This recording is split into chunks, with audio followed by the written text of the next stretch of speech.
اب کچھ احادیث وضو میں احتیاط سے متعلق، یہ بہت امپورٹنٹ احادیث ہے.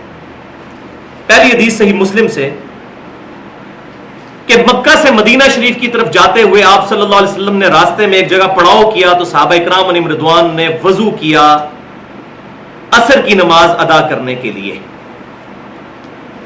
تو کچھ صحابہ نے تیزی میں وضو کیا اور ان کی ایڑیاں جو ہیں وہ چمکتی ہوئی نظر آ رہی تھی. تو آپ صلی اللہ علیہ وسلم نے فرمایا کہ بے شک ایڑیوں کو خشک رہنے کی وجہ سے عذاب دیا جائے گا، وضو احتیاط کے ساتھ کیا کرو. تو اس سے بھی یہ بات پتہ چل گئی کہ وضو میں پاؤں کا دھونا ہی ضروری ہے، اور اس میں ایڑیوں کی خصوصاً سخت جگہ ہوتی ہے اور سردیوں کے موسم میں اس کو صحیح طریقے سے ملنا چاہیے. دوسری حدیث جامعہ ترمذی اور سنن ابن ماجہ میں ہے کہ آپ صلی اللہ علیہ وسلم نے فرمایا کہ جب کبھی بھی تم وضو کرو تو اپنے ہاتھ اور پاؤں کی انگلیوں کا خلال بھی کرو. ہاتھ جب دھوئیں گے تو ہاتھ کی انگلیوں کا خلال کریں گے، اور جب پاؤں دھوئیں گے تو پاؤں کی انگلیوں کا بھی خلال کریں گے.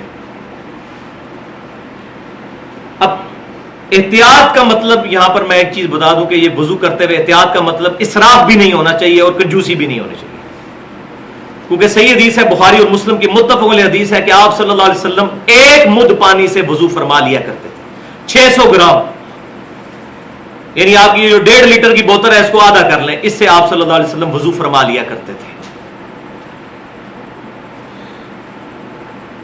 جامعہ ترمذی، سنن ابی داؤد اور سنن ابن ماجہ میں حدیث ہے، یہ تیسری حدیث کہ آپ صلی اللہ علیہ وسلم اپنے ہاتھ کی چھوٹی انگلی کے ساتھ پاؤں کی انگلیوں کا خلال فرمایا کرتے تھے اور پاؤں کی انگلیوں کو دھویا کرتے تھے. پانچویں حدیث جامعہ ترمذی، سنن نسائی اور سنن ابن ماجہ کی ہے کہ آپ صلی اللہ علیہ وسلم جب سر کا مسح فرماتے تو شہادت کی انگلی سے کانوں کے اندر کا بھی مسح فرماتے. یہ کان بھی چونکہ سر کے اندر ہی داخل ہے، قرآن پاک میں ذکر نہیں لیکن یہ کان سر کے اندر ہی داخل ہوتے ہیں، اس لیے اس کا مسح بھی ہوگا اس طریقے سے. اور انگوٹھوں کے ذریعے کان کی پشت کا مسح فرماتے. لیکن یہ جو گردن کا مسح ہے یہ کسی ضعیف حدیث سے بھی ثابت نہیں ہے. اور مزے کی بات ہے فقہ حنفی کی جو اردو میں معتبر ترین کتاب ہے، 27 سال میں مفتی امجد علی صاحب نے لکھی بہار شریعت، اس میں بھی لکھا ہوا ہے کہ گردن کا مسح مستحب ہے. ان کی بھی جرت نہیں ہوئی کہ اس کو سنت لکھیں، لہذا گردن کا مسح کوئی ثابت نہیں، مستحب بھی انہوں نے اپنے بزرگوں کی وجہ سے لکھ دیا. قرآن اور حدیث کے اندر کہیں بھی ثابت نہیں کہ نبی صلی اللہ علیہ وسلم نے گردن کا کبھی مسح کیا ہو. تو یہ بہت امپورٹنٹ بات ہی میں نے بتا دی.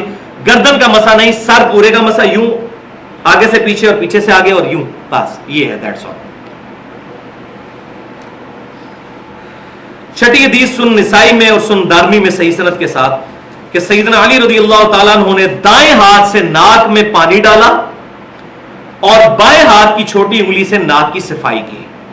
تو اس سے یہ بات پتہ چلی کہ ناک کو بائیں ہاتھ سے صاف کرنا چاہیے. ساتویں حدیث جامعہ ترمذی اور سنن نسائی کے اندر موجود ہے کہ ابو حیہ تابعی رحمۃ اللہ علیہ کہتے ہیں کہ سیدنا علی رضی اللہ تعالیٰ عنہ نے ہمیں ایک دفعہ مکمل وضو کر کے دکھایا پریکٹیکلی، جس میں آپ رضی اللہ تعالیٰ عنہ نے 3 دفعہ چہرے کو دھویا، 3 دفعہ پہلے ہاتھوں کو دھویا، پھر 3 دفعہ چہرے کو دھویا، بیچ میں کلی اور ناک والا بھی معاملہ.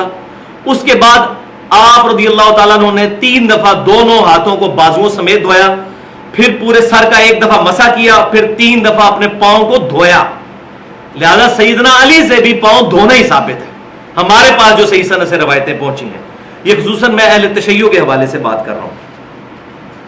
اور پھر آپ رضی اللہ تعالیٰ عنہ نے وضو کا بچا ہوا پانی کھڑے ہو کر پیا. یہ بھی سنت ہے کہ لوٹے میں جو پانی بچ جائے اس کو کھڑے ہو کر پینا. زمزم کو کھڑے ہو کر پینا اور وضو کے بچے ہوئے پانی کو کھڑے ہو کر پینا سنت ہے. اور پھر سیدنا علی نے فرمایا کہ میرا وضو کرنے کا ارادہ نہیں تھا، میں نے صرف اس لیے وضو کیا کہ تاکہ تمہیں دکھاؤں کہ نبی صلی اللہ علیہ وسلم کس طرح وضو فرمایا کرتے تھے. تعلیم کے طور پر وضو سکھایا.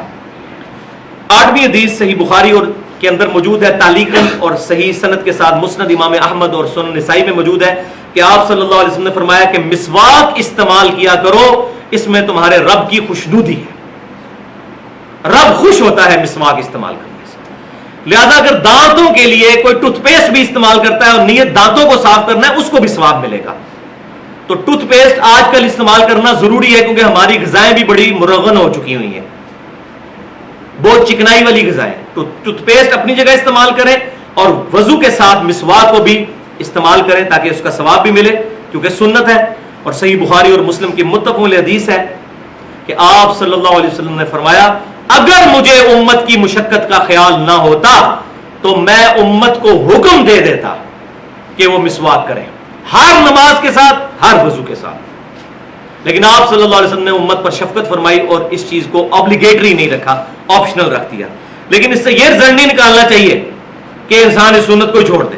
اس کا یہ مطلب ہے کہ سنت بہت اہم ہے، اس پر عمل کیا جائے.